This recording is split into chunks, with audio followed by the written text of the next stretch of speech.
Nze Herbert Kabunga Sekaziga kati director wa Muhigira Coffee Estate.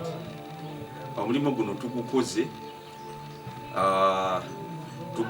okuva ku jjajja twamulaba yatuyigiriza twaberanga naye jjajja waffe Pio Sekaziga mzeyi waffe Steven Mukasa Muhigira naye tubeera naye n'atuyigiriza kati ffe tuliwo era naffe tulina be tuli mu kuyigiriza kati nga faamu we mugenda okugiraba era nga manager waffe Mr. Samuel Singoma bwagenda ogibalaga tubeera wano mukadde waffe omukyala bakulu bange n'abato n'abaana betuzaala bonabo bonna babeerako era nga munaba mubalabye bonna ffenna we tuli wano mbaniriza banna. Welcome to Muhigira Coffee Estate, an estate which sits on 1.2 square mile here in Rengo district. The biggest portion of land is covered by the coffee trees. We not only have coffee production and planting, we also have other crops, let's say bananas, we grow vanilla, we have annual crops like beans and maize. Not only that, we also do have the apiary section, we rear bees here, and we have the animal section whereby we also graze some animals here at the estate.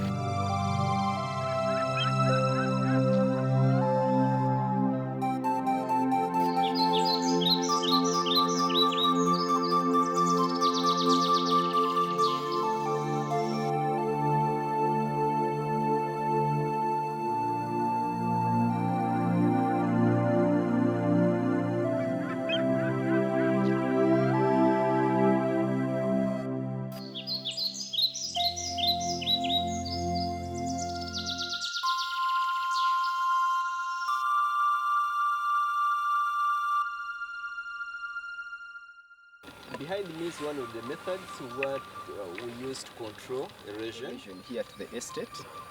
We have a lot of running water, that's the runoff from the top hill up to where we are. So when we put these, they act as stoppages for that water. And on my right, we have the soil erosion control basins or terraces. These are also good to get the water more so on a steeper side in an estate for the betterment of coffee growing here.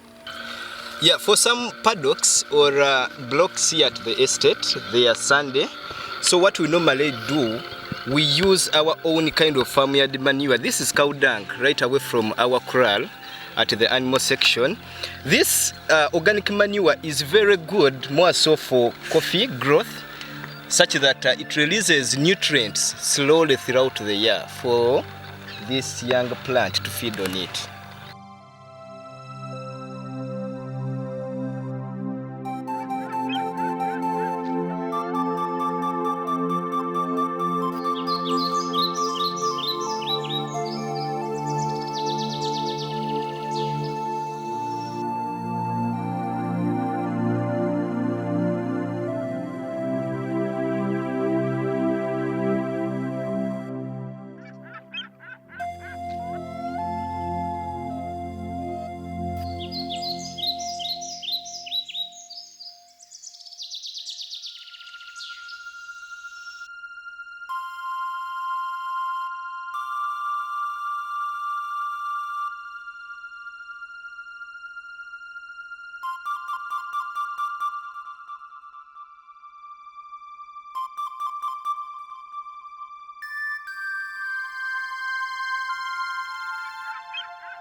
is our dam, an excavated man-made water source where we get all the water we use at the estate. It does not only serve the estate, but it serves the surrounding community. More than 8 villages fetch their water from here, and this water is pumped by our very good pump into an 80,000 liter capacity tank, where we store the water. It is flown by gravity into the estate field for the purposes of using it. We've tried using irrigation, but at a very small scale. We've irrigated a few paddocks, but we need a better and a good hand to help us into the process. With the combination of all good agricultural agronomy practices I have on the estate, I can be able to get at least 25 kilograms of cherry from each and every tree you see in this estate. A case in point is this one, and we are in a good harvest time. We only pick the red cherries. We leave the green ones for the purposes of quality in the production process. That is one. The combination of this doesn't just come like this. We have very good agricultural practices like pruning, sack selection, wood planting. Mention a few. So here at the estate, we've been able to reap everything we put into the soil. One of the biggest challenges I have on the estate is the coffee wilt disease. It has affected and it has carried away most of my good coffee-bearing mature trees. Buno bulwadde bwa coffee wilt bwe bukyasinze okututawanya wano ku estate, nti weesanga nti emmwanyi yandikuwadde production yiino ekala, ate kino kitwala nnyo production eyaki eya faamu as a whole. So kiba kitegeeza ne tubanga tulinako wali coffee wilt resistant varieties zetusimba ezetulina ku estate, naye zino enkulu ate nazo ziggwawo at the fastest rate.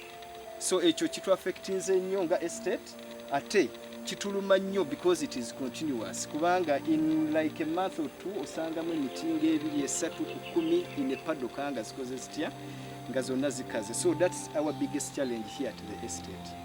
Wano wonna kino ekibangirizo ekiriwo, the gaps here, zonna emmwanyi zaali nkulu, naye because of this incident zonna emmwanyi zaakala, ate zonna oziraba twakazzaamu emmwanyi entu, and good enough tulinako the coffee wilt resistant varieties zetuzizza mu gaps ziri ezaakola ki ezaakala because of the coffee wilt disease.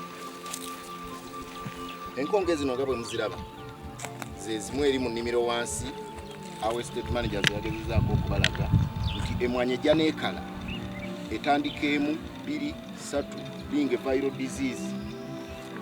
Ogenda okulaba emmwanyi zonna zitandise okukala mmwanyi nga 10 mu bulooka emu. Katuleeta abasajja ne batandika okwapuutinga stamps zino, tuzireeta wano okuzookya. Abagriculture batugaa you uproot and burn. Wano tuzikuŋŋaanyiza tuzitwala wali okuzookya. Naye twebaza Uganda government nti yatuwa mother garden eya varieties eziri resistant variety ku this wilt disease. Tumala okwapuutinga tuzaamu varieties ziri nga bwe munalaba mother garden wali bwefaanana.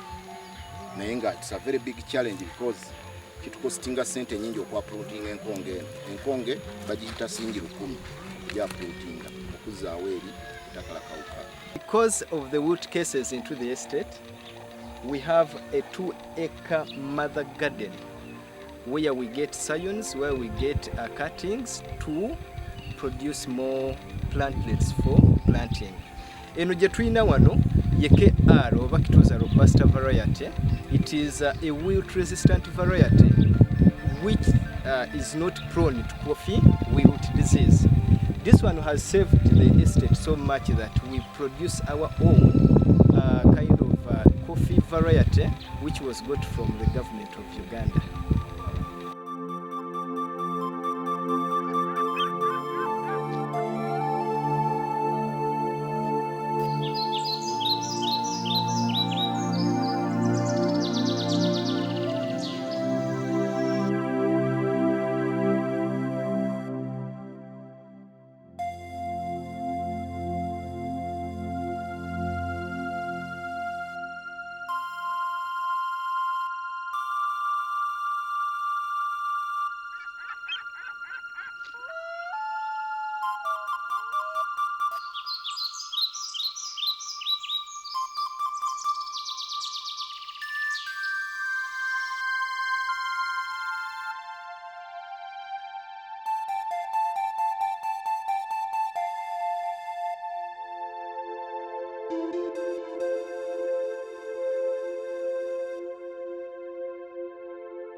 trace some good stems on a coffee tree, we have some good agronomic practices we have. For example, desuckering, sac selection, stamping in general. We have scat lifting. We do all this to raise some good stems for the betterment of the production in the estate. This is a land for expansion where we've expanded. The coffee trees you're seeing here are young, they are below 1 year. We are intercropping them with beans because beans are good cover crops. They are nitrogen fixers, and in the meantime they also save on the cost of weed control. The worker shelter you see here, they are good to save the workers from sunshine, rainfall when we are doing harvesting and other farm operations at the estate. All this land we are seeing from here, it's what we've extended this year. It is over 200 acres in an estate. All has been planted with the wilt resistant kind of plants in an estate. Farmers, we've done it on a large scale. You too can do it on a small scale so long as you follow the basic principles of farming. Coffee farming is good for the country at large, and farming is the backbone of Africa at large. I'm Muhigira Samuel, an agronomist and an estate manager, Muhigira Coffee Estate. Thank you very much. Oh, bana tweyanziza nnyo ebintu mubirabye faamu mwe munatubulira oba tugikoze bulungi oba tetunaba kutuuka nnyo ku we mutwagala, naye nga bwe mulabye nti tulinamu okusoomoozebwa kw'amaanyi nnyo mu kukwatagana ne coffee wilt. Emwanyi muzeeyi ze twasimba naye mu 1999-2000, emwanyi ezo zonna ziri mu kukala era ezisinga kati tuzizzaamu buzza, naye ekirungi nti yagenda okutugendako ewa Katonda nga atusimbidde mother garden, ndowooza nayo mwagirabye, eya coffee resistant, era kati tugenze tuzzaamu gino emyaka 3 gyonna tubadde tuli mu kuzzaamu, tukuula bwe tuzzaamu, era tukiwa nti zino omusiri omukadde gwe gusinza otuwa obuzibu nti gwo olina okulinda guli ne gukala n'onoonya ogukaze, ne waliwo bwe tusimbye eka 2 byo bibadde watereevu, okera bukezi ku makya n'osima ebinnya n'osimba n'otandika okulabirira. Naye guno omusiri omukadde gututawaanyizaamu nti gwo oba olina kulinda n'okuula wano ate n'ozzaawo n'okuula n'ozzaawo, era nga bwe mwalaba nti yonna yali yajjula miti. Emiti ne tugijjamu. In fact twasanze nga n'emiti kyekintu ekimu ekyasinzibwa okulwaza emmwanyi zino, kuba nze ayogera, nze kennyini nkuula enkonge, nze kennyini neekwatira egulu, naye enkonge ze nsinza okusanga nsanga emirandira gyekwata n'egy'emiti, egy'emisizi, egyamutuba, egyaki, kuba kyali kifuuse kibira nga bayigira namu. Ne kati era emmwanyi nga bwe muzirabye, buli mwaka tukola video, era ndowooza ez'emyaka giri muziraba ng'emiti gikyalimu ne kakati nga temuli. Twazuula nti coffee itself is a tree, naye yeetaaga okuba nga yeetaaga omusana, yeetaaga empewo, yeetaaga ebisiikirize ne tubikola nga bitono ddala. So eyo challenge ebadde y'amaanyi nnyo, naye nga kye kintu kye tusinze okusanga obuzibu. Otherwise ekirala mu musana gutwokyereza ddala, era twagala kusima ddaamu ya 2 tulabike nga tusobola okufukirira. Ebisigadde bye bya bulijjo kulimu, obviously kulimu challenges ezo tuzigendana, because nga mbaga ife tuli generation ya 3. Jjajja twamulaba yatuyigirizanga, twabeeranga naye, taata n'abeerawo era n'atuyigiriza, naffe ffennyini weetuli kati naffe tugezaako okuyigiriza abalala abalijja after us, kuba this is a family farm. Bana neeyanziza nnyo, neeyanzeege, tunaddamu okusisinkana nga Mungu akkiriza. Bye bye.